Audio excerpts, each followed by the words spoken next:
Welcome, everyone, to episode 353 of Just Joshing, Chapter 2, Part 2 of The Cloud Diver is where we're going today. Plus, Bobby Nash will join us for the reading of his book, which we'll talk about in a little bit. But first, what a crazy week. Three things came out. I had a blog in Mirror World. I had a blog on Go Indie Now, and I released something on Coffee Over Suicide, which is that's a heck of a way to, I think, start your freelance career, and I've been really blessed. I had some other stuff hit yesterday that blew my mind. I won't necessarily talk about that just yet because I'm going to wait until Easter. I've been doing, I launched my newsletter. My newsletter is called Let's Get Dangerous, and if you know me, you know where that reference actually comes from. But it's a good motto for this time too. We have to think and look at things differently going forward, and that's what I'm doing in the newsletter. I'm just offering different takes on what's going on and what's standardly going on out there right now.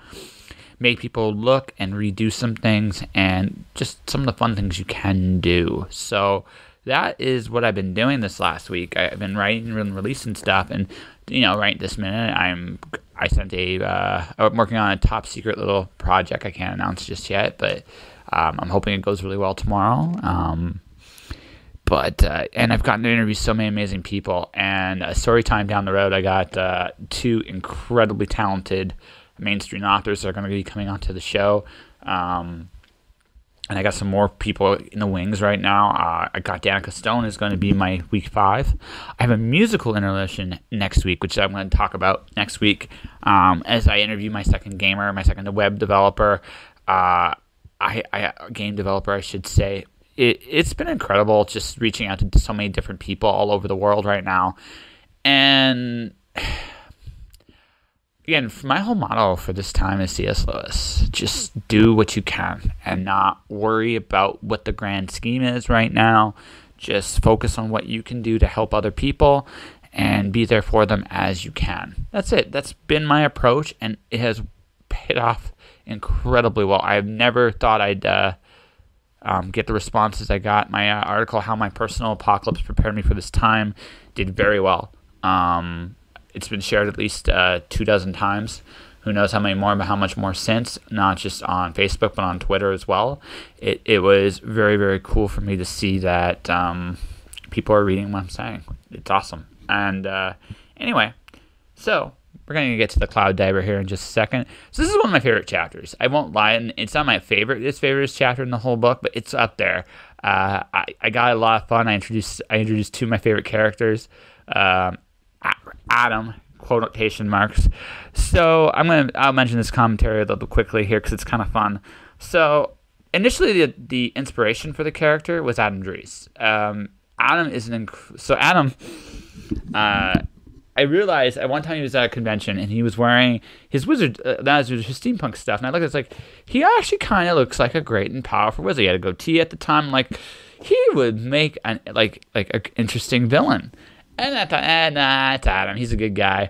And then I'll read a tweet a little bit later on, and Adam is talking with Mr. Bigglesworth, and I'm like, oh my God, he is a villain. He really, really is. And so I decided, no, the character's completely different. It has evolved into something much different, but he was definitely the influence. It's like, what if you took a charismatic, motivational person and made him a mob enforcer? What would you get? So you take the initial great qualities of Adam, which inspires and uplifts people, and then turn them to more nefarious purposes. Because this Adam is nowhere near as smart as Adam Dries is. Adam is a genius, but he was definitely fun to do. And Chester, well, listen, man, you gotta love a man with that kind of vocabulary. He's literally the Orange Cassidy of my book, and if you get that reference, I love you. I really do. All right, guys, let's just get to the story, I should say. I wanted to say conversation. We'll say story, okay? Okay. Think you have what it takes to survive? Then get your ass to Mars. Get Your Ass to Mars is the latest simulation sensation courtesy of Indie Imprint. You are pitted against the hostile nature of Mars. Can you survive and pave the way for future colonists? Or will you succumb to the many pitfalls and obstacles in your way? Get Your Ass to Mars, the Dragon Edition, is available now on PC and Steam. Go to indieimprint.com for more details.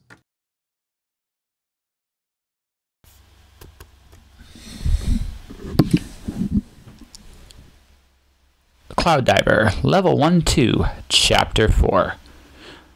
Feed, Void Life, at Void Life verified. In honor of the great at WLSW Review Transmetropolitan here, link provided. Two gentlemen were waiting for me. One of them was something carved from an Aryan legend. Blonde hair, semi-vacant blue eyes, and a permanent scowl etched itself on a mountain of a man, who seemed to be too large to sit on my dainty comforter, which squeaked and refused to bend. The Aryan grew agitated and proceeded to rip off the two armrests as if they were cotton candy. My chair stopped fighting then, bleeding out its white cotton while the vanilla gorilla sat there, malcontent. Something told me he might rip out my arms the exact same way. The other gentleman was walking back and forth, lost in conversation on his headset. He was tall, wiry, and looked a lot frailer than his giant Aryan counterpart. His clothes reminded me of a wizard in a classic role-playing game, complete with vest, bifocals, and cane. Only the goatee seemed to be a compromise to the more modern world. Unlike the scowl of his larger partner in crime, he was beaming. "I'm so proud of you, sweetheart," he gushed. "Yes, this promise, I'll get you anything you want." That gushing papa gleam became two gigantic bulging eyes. Tears and tiny beads of sweat started to trickle down his forehead. "A pony? You want a pony?" "Yes, I know I said you could have what you want. It's just..." "Are you sure, sweetie? Ponies really like to eat. Daddy would have to be on the road more. Besides, I don't want to have another incident like the one that happened to Mr. Fluffy.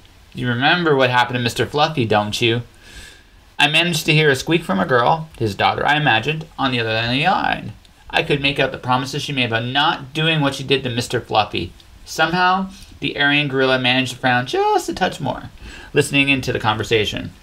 After a minute of hearing the little girl plead her case, the wiry wizard man noticed me and gave me an actual apologetic look. I blinked.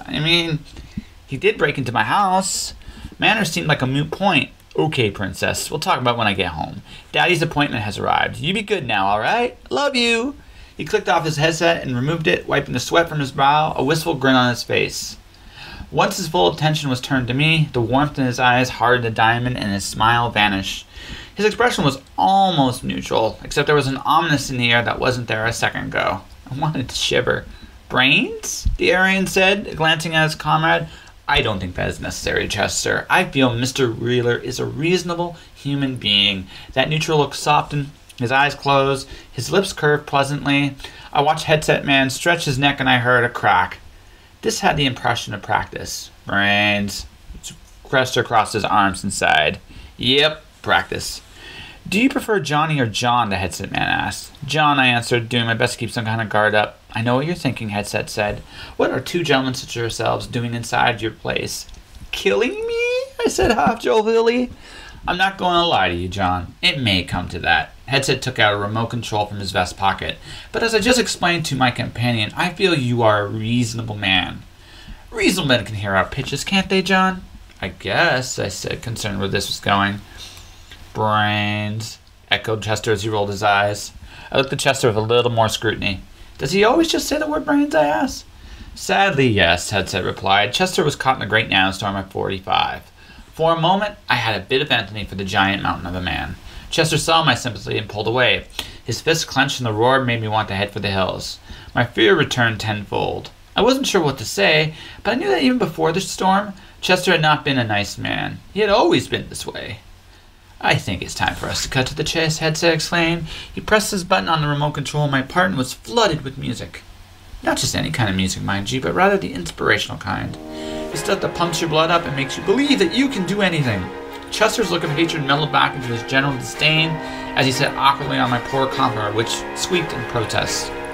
It was Headset's turn to shine, and I focused my attention on him as well. "John, you, my friend, have come to one of those all-important life choices. The music between quicker, more dramatic. You can venture down the unknown path, or you can stick with the journey you've been on ever since you joined Void Life. I'm here to point out the flaws of the more dangerous path and present you an alternative." The music slowed and relaxed into something calmer. I found myself open to listening just a touch more. "To most people," I said, continuing, "the unknown path is the more romantic one. Our ancestors were pioneers, visionaries, and explorers. Safety, security, and structure were downplayed. I'm here to tell you that the three S's, safety, security, and structure, are the cornerstones of life as we know it today. Take Chester, who, while a simple man, is a simple man with a clear purpose. He knew his role in the scheme of things. He is good at his job. His fellow employees respect him. Brains! Thank you, Chester, had said, smile. Most importantly, Chester has all his questions about where he belongs, who he is, and why he is here answered. Even I had concerns like you do now, Headset frowned. Where are my manners? Call me Adam. He offered me his hand, and to my surprise, I shook it. Somehow, even though his presentation was some kind of threat on my life, the handshake was actually an icebreaker. Now where was I? Oh yes. I am safe and secure that my position will be here tomorrow. Chester and I know our places in this world. Brains, confirmed Chester. I admit it is natural for all of us from time to question our places in life, Adam said, tapping my shoulders in that consoling way teachers do to students. John, I sympathize with your want for more. Who doesn't want more? But John, sometimes there are things we must accept. Your role, I'm afraid, is to always be a diver. It's not the most glamorous job. But, really, is it so bad to have a normal job? You have a home, clothes on your back, an almost bearable amount of a lot of foodstuffs to choose from. Adam looked at my game system, which still had screen light on. He turned it to notice my new White Sand City game was just a click away from being played. You played New White Sand City? Nice!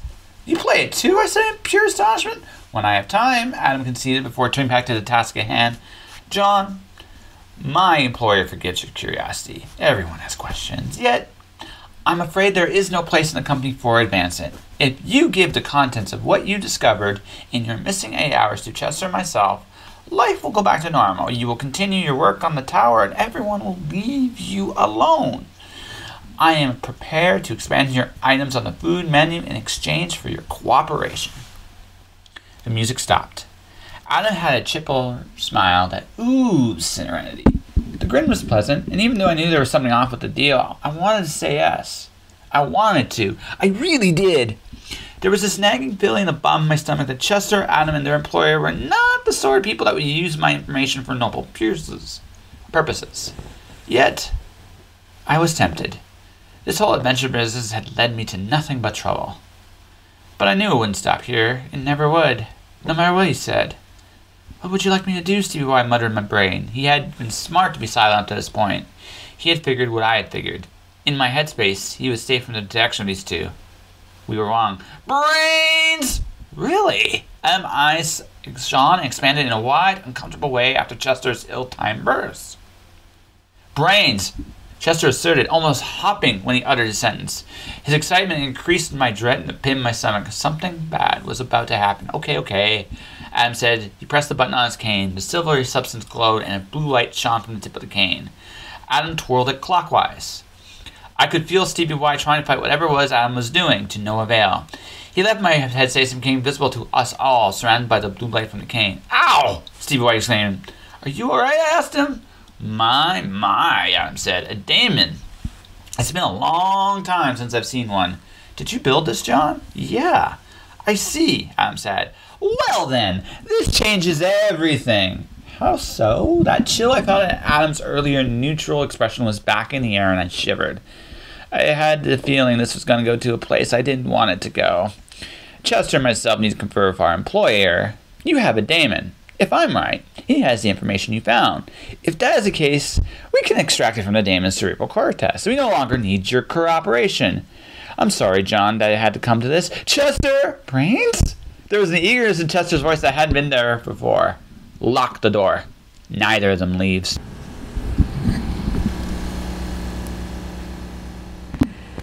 And that was my favorite chapter in the series to date. I got a few more surprises down the road. I'm going to be concluding chapter 2 next week, and that'll be a bit longer and a bit more elaborate than usual. I think elaborate's the wrong word. More like this deserved its own space, and therefore I went out of my way to give it its own space. So, yeah, like I said, I really enjoyed this chapter, and I hope you guys did too. So, what's next? Well, Bobby Nash joins the show. Bobby Nash is reading from his current book, Snow Falls. It's short but sweet, so without further ado, let's go say hello to Bobby Nash.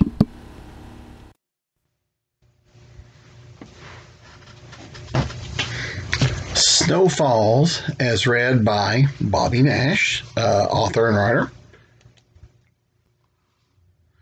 Hi, this is Bobby Nash. I'm the author of Snow Falls. Just wanted to read a little bit of the chapter, the opening chapter for you. Okay.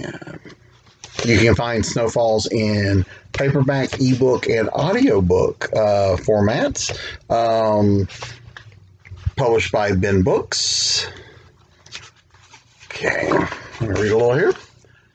And Abraham Snow knew he was about to die, and the thought of it pissed him off to no end.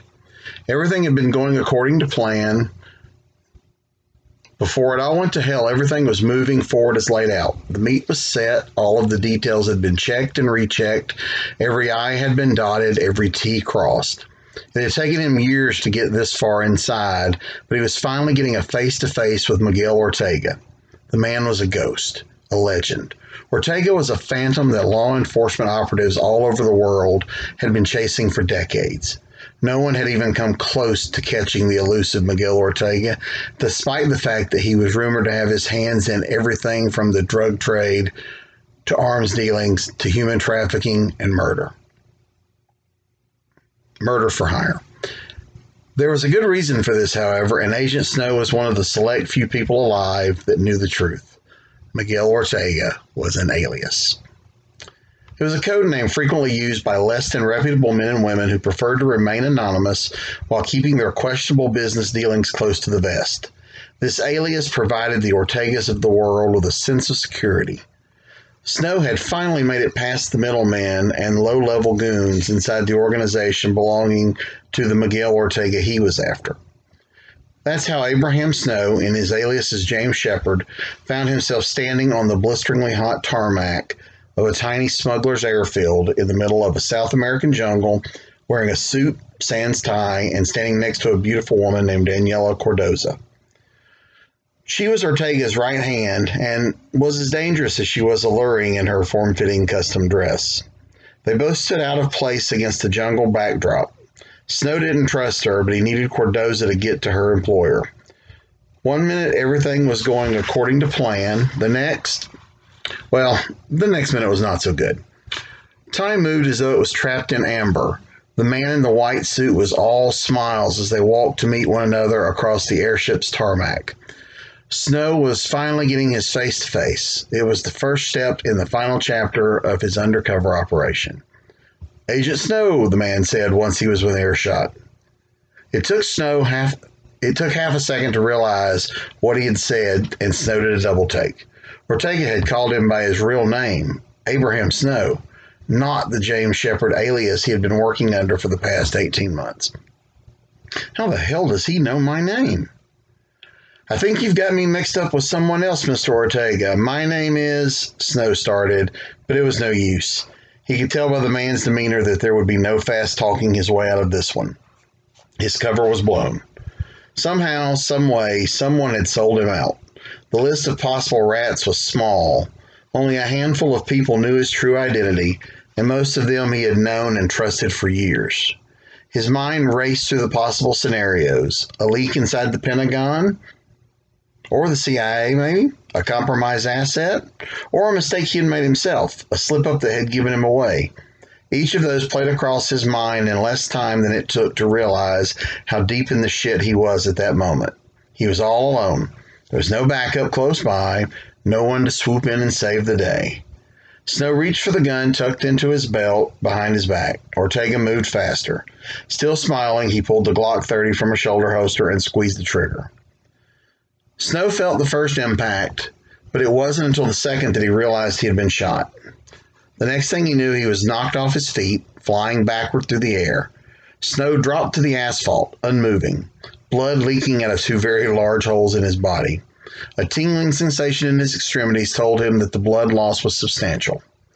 Despite the humid climb, he felt a chill run through him. He was dying. Ortega had only fired 3 shots. The first clipped Agent Snow's arm, spinning him around. The second missed completely. The third, however, hit its mark, center mass. Snow stared up into a brilliant blue sky, punctuated with a few fluffy white clouds, as blood pooled beneath him.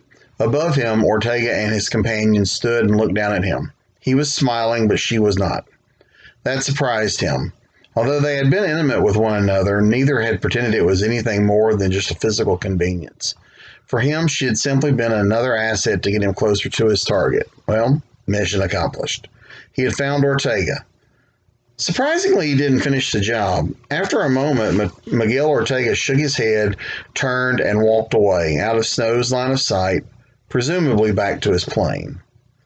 Daniela Cordoza stayed a moment longer, and he thought he saw sadness in her eyes, although he couldn't be sure of anything as he lay there gasping for air.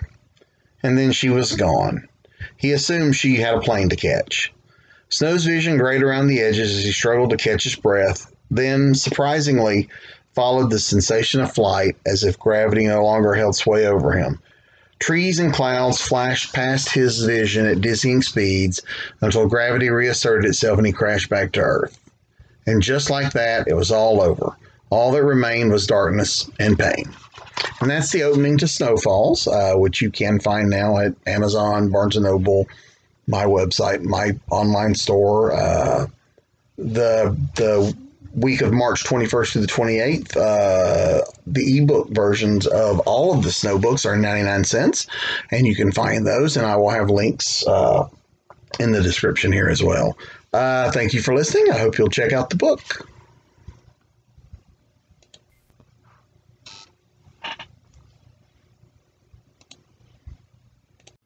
This episode of Just Joshing is sponsored by Indie Imprint. Indie Imprint supports creators by creators. Whether you are writing a book or creating a video game, Indie Imprint works with its clients to produce, edit, and present their projects to the world. For more information, check out their website at www.indieimprint.com. Thank you, Bobby Nash. And you're going to see Bobby really, really soon on the podcast. We do a formal interview in about a week or so. This week is my final week of the CanCon interviews. I have one more of those, and then my last interview, 2019, was Sister C, Charlotte Farrell. Julie Turneda is going to open up a bang on Tuesday. I promise you, it's like nothing I've ever seen before or done before on this podcast. In other news, I've launched a newsletter. It's called Let's Get Dangerous, and Let's Get Dangerous is... It's basically showing joy, beauty, and a little bit of critical thinking and promoting my stuff and just basically encouraging people to keep on keeping on in this time. The first one went up.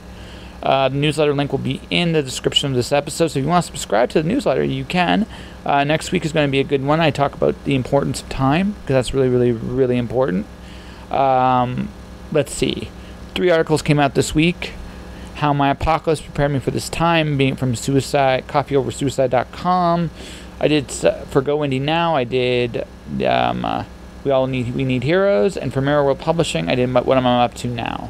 So it's been a big week all the way around. So this week I don't think I'm gonna have as much stuff coming out. I'm gonna have a first comics column coming out, but that's really all I know for sure. The rest will come as it comes. I'll have another newsletter on Saturday as well, and like I said, 2 more podcasts, and Chapter 2 concludes next weekend, along with my first musical performance of the pod, which will be incredible, I absolutely promise. But for now, guys, thank you very, very much for listening to this edition of Just Joshing. That'll do it for this episode. If you want to support the podcast, you can do so a number of different ways. Subscribe to my podcast or my newsletter. I'm on iTunes, Google Play, Spotify, Stitcher, as well as Podomatic. Oh yeah, I almost forgot. I think I'll say that to the very end. But yeah, that's important. My newsletter is on MailChimp. The link is provided below as well, so you can subscribe that way. My YouTube channel is Joshua Pantellaresco. My Twitter and Instagram is at jpantellaresco. Joshua Pantellaresco, author podcaster, is my Facebook page. My books, The Watcher, Storm Dancer, Wandering God, available at mirrorworldpublishing.com. Definitely check that out. They have a sale with my books right now. You can pick some up. I have merch at jpantellaresco.redbubble.com. Feel free to check out some merch if you want some mugs, t-shirts, whatever. Beyond all that, I got an announcement to make. So, I've been reading The Cloud Diver. When is The Cloud Diver actually coming out as an ebook? May 1st. May 1st, 2020 will be the debut of The Cloud Diver. So, what you're hearing right now, if you want to skip all the way to the very end, we'll be almost halfway through the book by the time it's released. Let's read the rest of it. You definitely can. I'm really proud of it. It's written by myself, illustrated by Len Spahn. And we definitely have a great book story here. I'm really proud of it, and yeah, I dig it. All right, guys, take care, and I will talk to you guys next week when we conclude chapter 2. Josh. The exact same way. Goody. The older The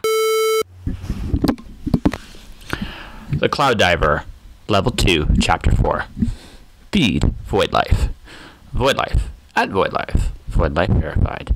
In honor of the great W. Ellis, we review Transmetropolitan here. Link provided. 2 gentlemen were waiting for me. One of them was something carved from Aryan legend. Blonde hair, semi-vacant blue eyes, and a permanent scowl etched itself on a mountain of a man who seemed to be too large to sit on my dainty comforter.